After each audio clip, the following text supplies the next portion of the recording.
Brian Powell of I Run Far here with Pam Smith, Nikki Kimball. We're at the Run Rapid Run 100. How are you guys doing? Good, good. Yeah? You've been here before, Nikki. I have. So has Pam. Well, you run the 50. I did the 50 last Did you win year. the 50 last year? Yeah. So you're both familiar with the course in a general sense. What are the biggest challenges you two ladies face out there this weekend? I think weather might be one of them, depending. I think they've got like 50% chance of thunderstorms, and from what I've seen here, there's been quite a bit of thunderstorms since we've arrived. So that could be a challenge. Yeah, that and the altitude. The altitude is quite a bit higher than Bozeman and slightly higher than Salem, Oregon. Just a bit. Just a bit, yeah. So that will be a challenge. You guys just came up this week, or have you guys spent some time here? I was here earlier. Jenny Pierce and I showed up last Saturday night, and we camped in the pouring rain until last night, so a couple nights ago. When you got a hotel room, because it was still pouring. It was still pouring, yeah. I got here yesterday. So the altitude could be an issue. Yeah, it could be. I have been sleeping in an altitude tent, so hopefully that helps, although not to the same extent that I was before Western States. I did 10 days. Gotcha. So you two were 1-2 at Western States, right? So that's you guys both had to really focus on that race to have that kind of performance. How do you bounce back 2.5 months later to hopefully have another top-notch 100-mile performance?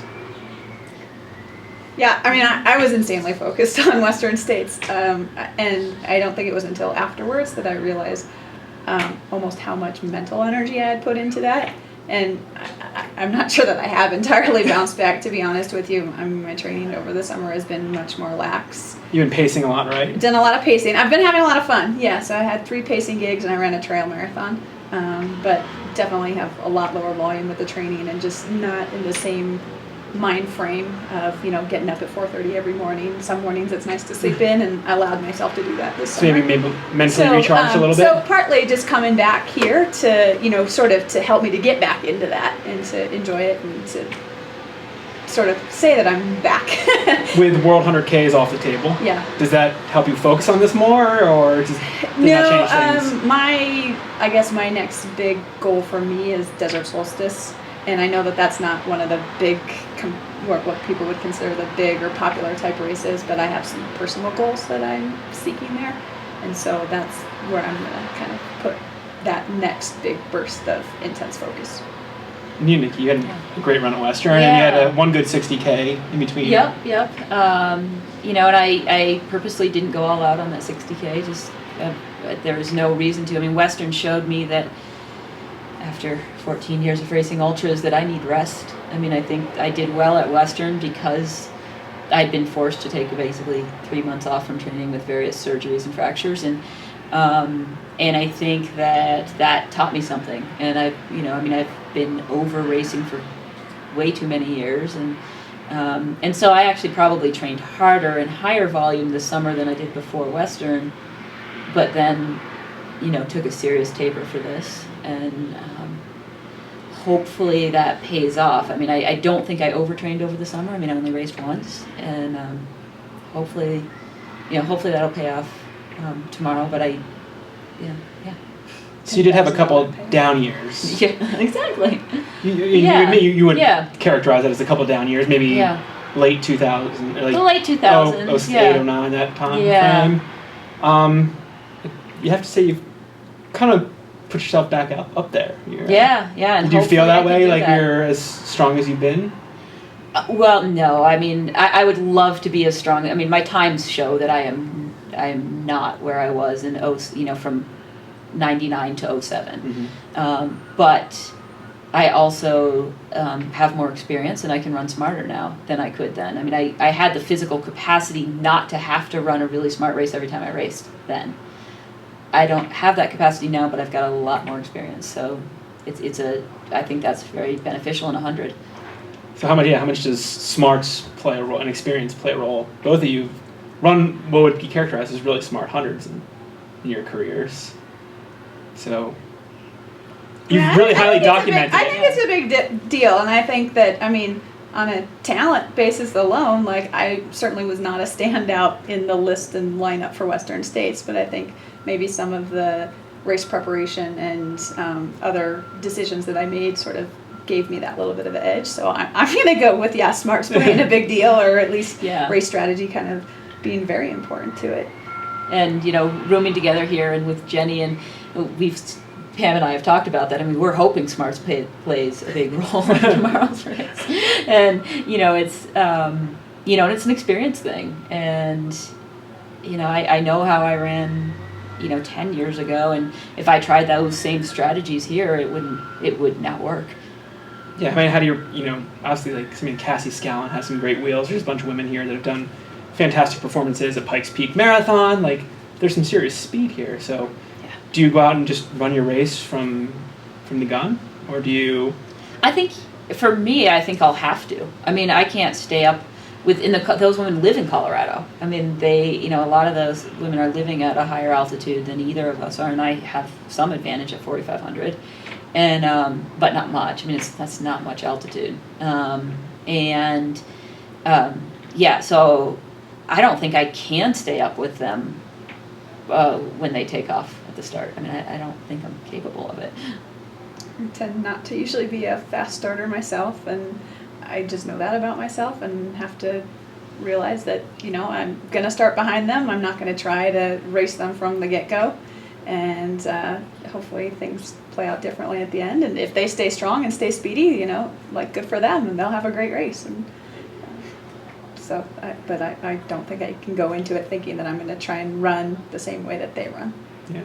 So, especially Nikki, last year Carl, another Masters runner, was in 6th, 20 miles in, felt awful. Do you draw inspiration from another runner who's shown that experience really pays off at a big race? Yeah, definitely. I definitely do, and I draw that inspiration just from the races that we had at Western. Well, I mean, she that did showed that that at it Western, did it. Yeah. I was telling her today, I was like, it was so amazing to me, Nikki, because at the finish line, it was like, and here comes Nikki Kimball. And I was like, nobody told me about Nikki all day. They were like, Amy's this far behind you, Eliza's this far behind you, Rory's this far behind you, Megan. And then all of a sudden it was Nikki. And it was like, obviously she had this smart race and just moved through the field. So, I mean, that's that same kind of story. Now, you guys chose to room together here at Run Everon. Why is that? Sleeping with the enemy. Yeah, that's exactly right. You're turning redder than you normally do. So it's the sun up here. Yes, it is. Well, actually, Fred contacted me, and because he knew that that I was already going to room with Jenny and initially with Candace Burt, and he said, "Well, Pam's here.